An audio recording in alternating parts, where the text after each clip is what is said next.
When we think of ancient Greece, we picture the brilliance of philosophy, democracy, and art, a golden age that shaped the entire world.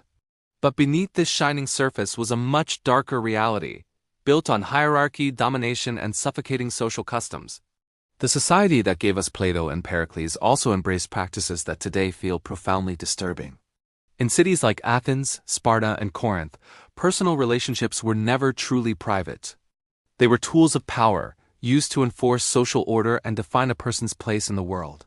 At the top of this pyramid were adult male citizens who held absolute authority. Everyone else, women, youths, and enslaved people, lived under their control, with little to no personal freedom. The golden age we admire was supported by silent suffering, and nowhere was this clearer than in the lives of women. An Athenian woman's existence is often described by historians as a form of domestic captivity. She couldn't vote, represent herself in court, choose her husband, or even leave her home without raising suspicion. Her entire purpose was to protect her husband's honor and produce legitimate heirs. Her body was seen as a vessel for the family lineage, and her reputation was guarded obsessively, not for her own well-being, but to safeguard her husband's political standing. Confined to the women's quarters or gyneceum, she lived a life of isolation. Daily life was shaped by the fear of dishonor and punishment. Behind the closed doors of the home, many women battled profound loneliness and emotional suffocation. Their voices are almost entirely absent from historical records because society denied them literacy, freedom, and the right to express themselves. Their silence speaks volumes about the invisible pain that underpinned Greek domestic life. If women lived in confinement, enslaved people suffered an even harsher reality. Slavery was the economic engine of ancient Greece. Enslaved individuals had no rights, no protection, and no control over their own bodies. They were property to be bought, sold, and punished at their owner's whim. Greek texts are filled with casual references to this brutality, revealing a world where masters faced no legal consequences for their cruelty. In homes, workshops, and mines, enslaved people were treated as tools, not human beings. Every magnificent achievement of Greek culture, from the Parthenon to the schools of philosophy, was built with the labor and suffering of those who could not speak for themselves. The very foundation of this celebrated civilization rested on the backs of people stripped of their humanity.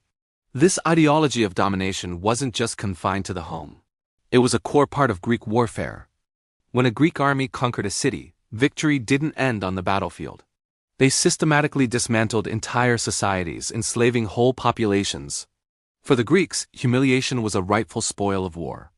Captured women were torn from their homes, stripped of their identities, and forced into servitude. The famous tragic plays, like Euripides' The Trojan Women, weren't just fiction. They reflected the real horrors faced by countless people. Mothers were separated from their children, noble women became servants, and entire family lines were extinguished. These stories echoed the lived experiences of conquered peoples across the Aegean, reinforcing the belief that the strong held absolute power over the weak. Even Greek religion was filled with disturbing themes. Myths often told of gods pursuing, overpowering, and claiming mortals. These stories weren't seen as immoral. They were viewed as expressions of divine power. Religious rituals sometimes demanded symbolic submission or reenactments of these coercive myths. Youth initiations and fertility rites placed immense psychological pressure on participants, blurring the line between devotion and control. The gods acted without regard for mortal autonomy, and this divine behavior became a model for human relationships, normalizing hierarchy and submission in everyday life. One of the most controversial aspects of Greek culture was the mentorship system between adult men and adolescent boys. While ancient writers often romanticized these relationships as educational and philosophical, modern historians see them for what they were: deeply unequal. Teenage boys were placed under the authority of older men who were meant to guide them into citizenship. Idealized in public, these arrangements came with immense social pressure. A youth had little power to refuse, and his future status depended on conforming to his mentor's expectations. While it was seen as a way to mold future citizens, the system often reinforced submission and emotional imbalance. The inner feelings of the boys, their potential confusion, fear, or resentment, are almost never recorded. They were trapped in a system they had no power to question. Marriage, too, was a transaction rooted in inequality, not companionship. Athenian men, often in their 30s, would marry girls who were barely teenagers. These unions were negotiated by families, with the bride having no say. Her role was predetermined: serve the household, remain loyal, and produce heirs. Her emotional needs were rarely a consideration. Her husband held total legal authority over her life. Marriage was a contract of ownership, not a partnership. Society operated on a glaring double standard.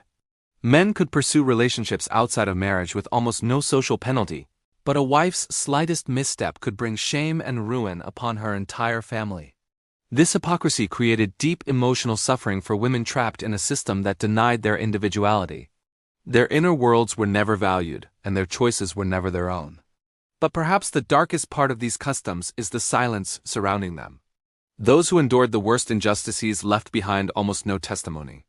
Their voices were suppressed by illiteracy, social exclusion, and the constant fear of punishment. Historians must piece together their experiences from fragment scenes on pottery, lines from courtroom speeches, and tragic plays that hint at emotions too dangerous to express openly. This silence is a powerful testament to the immense emotional cost of Greek society. When we admire ancient Greece, we often celebrate its intellectual triumphs without acknowledging the suffering woven into its very fabric. The brilliance of its philosophers and statesmen was supported by the unrecognized labor of enslaved people, the controlled lives of women, and the pressured experiences of youths. It was a world of contradictions, a civilization of intellectual light built upon a foundation of personal darkness. Understanding these disturbing customs isn't about condemning the past. It's about revealing the full complicated truth hidden behind the marble statues and heroic legends. The Greeks achieved wonders, but their world was shaped by a belief that domination was natural and inequality was a virtue. The emotional landscape of ancient Greece was filled with fear, duty, and submission. Their intimate customs reflected a society where power consistently overshadowed compassion. The legacy of these customs reminds us that even the greatest civilizations have their shadows. True history must be understood not only through the achievements of the powerful, but also through the silent pain of those who lived without freedom.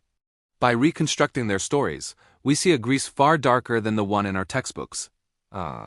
Civilization whose most disturbing customs reveal the complex and often brutal foundations of human society itself. Thank you for watching. If you found this exploration of history valuable, please like this video and subscribe to our channel for more deep dives into the stories that time has tried to forget.